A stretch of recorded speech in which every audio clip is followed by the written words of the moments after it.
Hello and welcome to another quick video on the Mind Flayer. And in this video I want to quickly talk about the Mind Flayer's lair. Now, as mentioned before, the Mind Flayer will be located in the deep dungeons, okay, the deepest part of the dungeon. Now, this will be an enclosed area, well cut off from the rest of the complex. Possibly it could be dimensional, it could be dimensional traps, such as you could actually, it could almost be a little pocket universe within the deep dungeon. What you'll find in the Mind Flayer's lair is secret doors. There'll also be little things like sliding doors with code signs. There'll be luminescences such as tubes, red light, green light, things like that. There'll be a laboratory because the Mind Flayer will practice alchemism. There'll be a prisoner area, and also there'll be the brain tanks, head tanks, where victims' heads are stored in solution, such as powerful wizards, as trophies. There'll also be a treasure cache with lots of magic items, substantial, and various living quarters, guest rooms, such as things. And there'll also be like an interview chamber, which is completely cut off. It'll be like an octagonal room.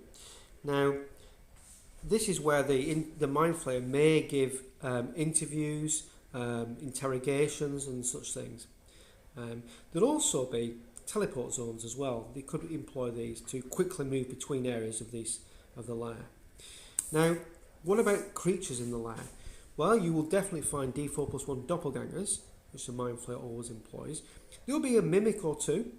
The Mind Flayer will use mimic. There'll be maybe mind control zombies, act as servants. You might also find a few drow or githyanki as either hired guards or even guests, more powerful ones.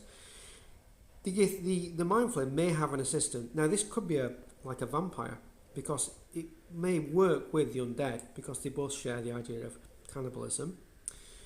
You may also find a couple of evil fighters, very selective though.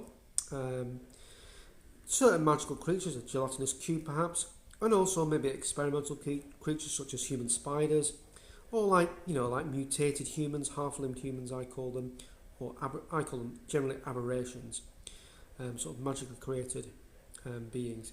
So these are the kind of things you'll find in the Mind Flayer's lair in my game. Again, it's a little bit of a pocket universe. And of course, you can work out some traps and things like that that the Mind Flayer may employ. So there we are. That is the Mind Flayer's lair.